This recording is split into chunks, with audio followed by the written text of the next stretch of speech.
tema da novena é o creio, fundamento e expressão da nossa fé. O primeiro artigo do creio é: creio em Deus Pai Todo-Poderoso. Então nós convidamos o diácono Elvésio para que ele nos pregasse, ajudasse nessa reflexão, nesse primeiro dia da nossa novena, a quem passo agora a palavra. Seja louvado nosso Senhor Jesus Cristo. Boa noite, reverendíssimos padres, Padre Luiz, Padre Edson, Padre Dimas, Padre Mário, reverendíssimo diácono Torres, meu irmão no diaconato, povo de Deus.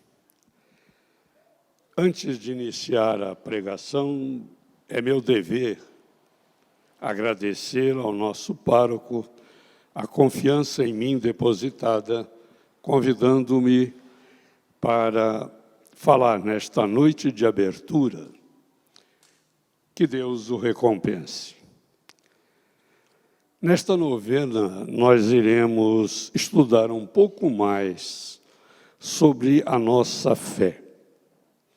E, portanto, devemos começar com a primeira frase da nossa profissão de fé. Creio em Deus. É a primeira afirmação e também a mais fundamental daquela oração que nós chamamos de creio ou credo.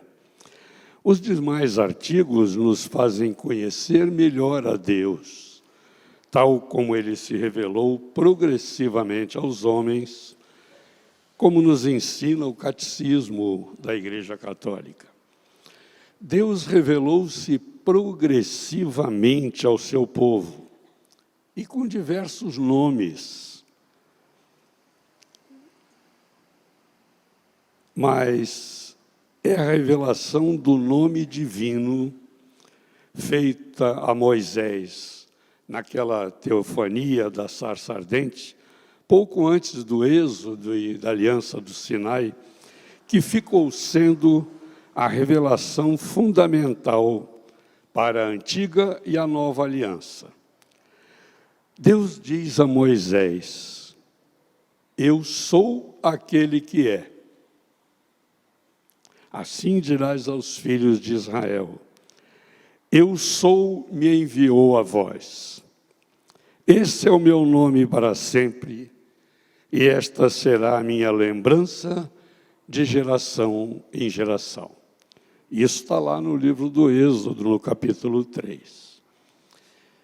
O Papa Emérito Bento XVI, no seu livro Introdução ao Cristianismo, diz que a fé cristã, a nossa fé, é mais do que uma opção por um fundamento espiritual do mundo. E é por isso que a sua fórmula central não diz creio em algo, não. E sim creio em Deus. A fé cristã vive do fato de não apenas haver um sentido objetivo, mas desse sentido me conhecer e amar. Por isso creio em Deus. Do seu poder de me confiar a Ele com atitude de criança, que se sabe acolhida em todas as perguntas ao tu da mãe. Ao revelar seu nome, Deus revela ao mesmo tempo sua fidelidade, que é de sempre para sempre, válida tanto para o passado como para o futuro. Deus se revela como aquele que está sempre presente, junto ao seu povo para salvá-lo. Através dos profetas, Deus chama Israel e todas as nações para se voltarem para Ele, o único Deus, o único. Voltai-vos para mim e sereis salvos, todos os confins da terra, porque eu sou Deus e não há outro. Com efeito, diante de mim se dobrará todo o joelho, toda língua há de jurar por mim, dizendo: só no Senhor há justiça e força. Isso é do livro de Isaías, capítulo 45.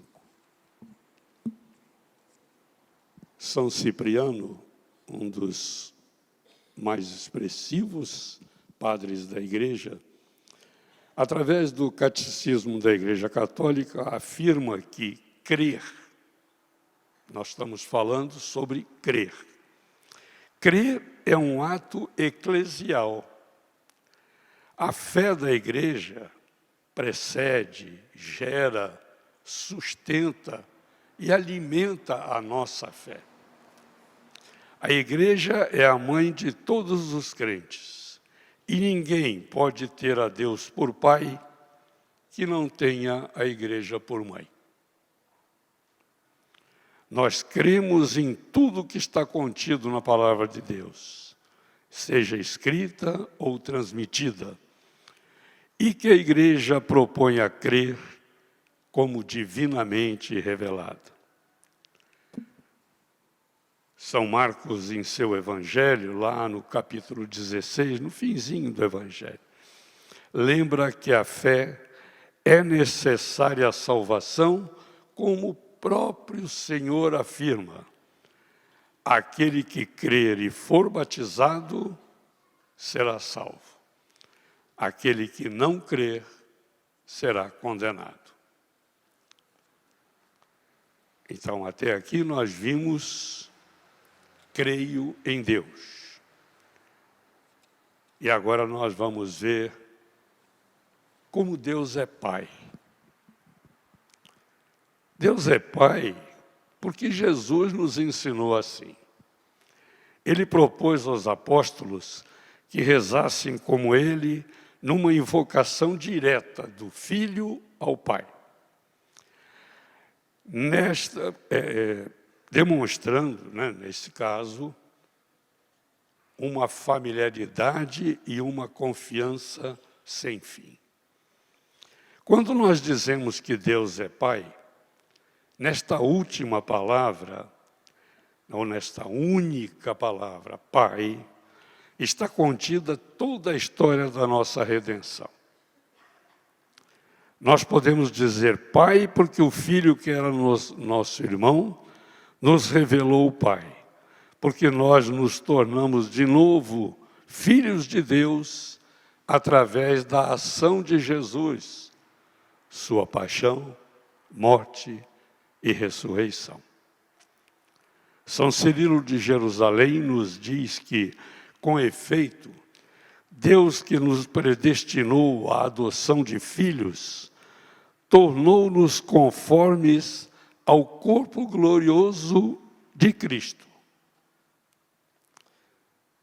Os cristãos são batizados em nome do Pai, e do Filho, e do Espírito Santo, e não no nome dos três, pois existe um Deus, o Pai Todo-Poderoso, seu Filho único e o Espírito Santo, a Santíssima Trindade. Por isso são batizados em nome do Pai e do Filho e do Espírito Santo. Ao designar Deus com o nome de Pai, a linguagem da fé indica principalmente dois aspectos para nós, crentes. Que Deus é a origem primeira de tudo e a autoridade transcendente. E que, ao mesmo tempo, é bondade, é solicitude de amor para todos os seus filhos.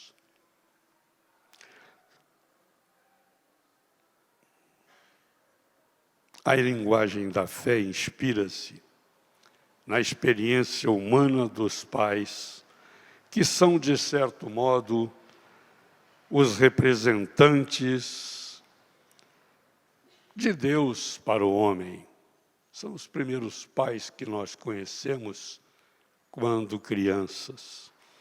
E Jesus revelou que Deus é Pai não somente por ser o Criador, mas é eternamente Pai em relação ao seu Filho único, que reciprocamente só é Filho em relação ao Pai. Porque Ele nos disse, como está no Evangelho de Mateus, ninguém conhece o Filho senão o Pai, e ninguém conhece o Pai senão o Filho, e aquele a quem o Filho quiser revelar. Meus irmãos, a Santíssima Trindade é uma. Não professamos três deuses, mas um só Deus em três pessoas. A Trindade consubstancial. As pessoas divinas não dividem entre si a única divindade, mas cada uma delas é Deus por inteiro. O Pai é aquilo que é o Filho. O Filho é aquilo que é o Pai. E o Espírito Santo é aquilo que são o Pai e o Filho. Isto é, Deus, um só Deus, quanto à natureza. O Pai, o Filho e o Espírito Santo não são três princípios de criaturas, mas um só princípio. Assim a Igreja confessa um Deus e Pai, do qual são todas as coisas, tudo é de Deus. Um Senhor Jesus Cristo, para quem são todas as coisas, desde a criação do mundo. Um Espírito Santo em quem são todas as coisas. Toda a vida cristã, toda a nossa vida cristã, é comunhão com cada uma das pessoas divinas. Sem de modo algum separá-las. Quem rende glória ao Pai o faz pelo Filho no Espírito Santo. Quem segue a Cristo o faz porque o Pai o atrai e o Espírito o impulsiona. Desde já nós somos chamados a ser habitados pela Santíssima Trindade. Ninguém me ama, diz o Senhor, mas aquele que me ama guardará a minha palavra e meu Pai o amará. E viremos a Ele e faremos nele a nossa morada.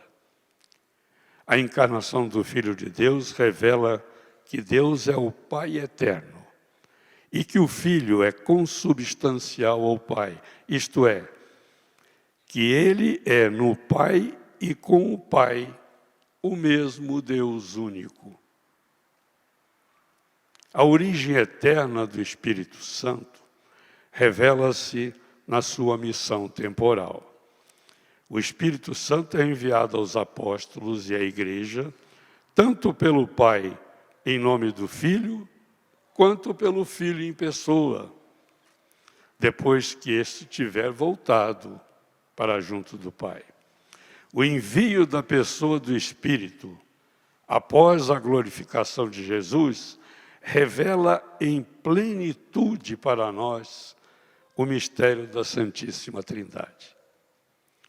A fé apostólica no tocante ao Espírito foi confessada no Segundo Concílio Ecumênico de Constantinopla, lá no ano de 381, dizendo: cremos no Espírito Santo, que é Senhor e que dá a vida. Ele procede do Pai. Com isso, a Igreja reconhece o Pai como a fonte e origem de toda a divindade. Contudo, não se diz que ele é somente o Espírito do Pai, mas nós dizemos que, ao mesmo tempo, é o Espírito do Pai e do Filho. De todos os atributos divinos, só a onipotência de Deus é mencionada nesse símbolo que nós rezamos com o nome de creio. Ele é dito Deus Pai Todo-Poderoso. Nós confessarmos esse símbolo tem grande importância em nossa vida, porque nós cremos que essa maneira de expressar é universal. Pois Deus que criou tudo, segundo o livro do Gênesis, governa tudo e pode tudo. E é também de amor, pois Deus é nosso Pai. E é misteriosa, pois a fé, somente ela, somente a fé é capaz de discerni-la. Pois, como nos diz São Paulo na carta aos Coríntios, segunda carta aos Coríntios, é na fraqueza que a força se manifesta em todo o seu poder. E eu repito aqui para vocês o que dispõe no Catecismo da Igreja ao falar da onipotência de Deus. Começando pelo Salmo 115. Ele faz tudo o que quer. As Sagradas Escrituras professam reiteradas vezes o poder universal de Deus. Ele é chamado o poderoso de Jacó, o Senhor dos exércitos, o forte, o valente, como está no Salmo 24. E se Deus é todo-poderoso no céu e na terra, como está também no Salmo 35, é porque Ele fez o céu e a terra.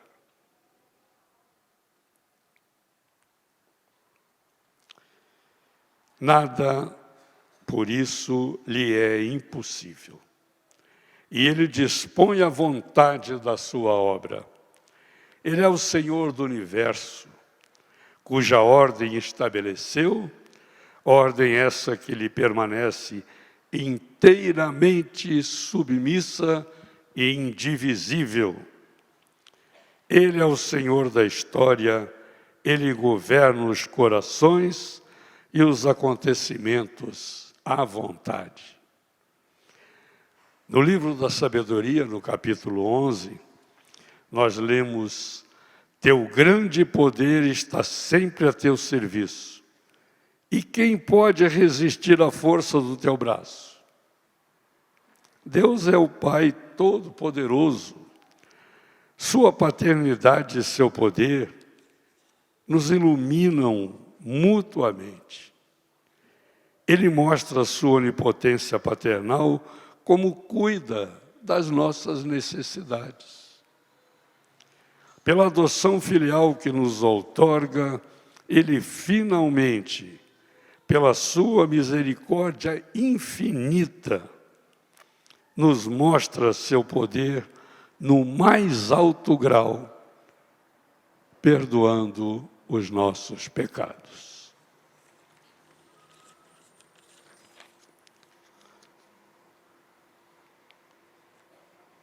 A onipotência de Deus não é arbitrária, meus irmãos.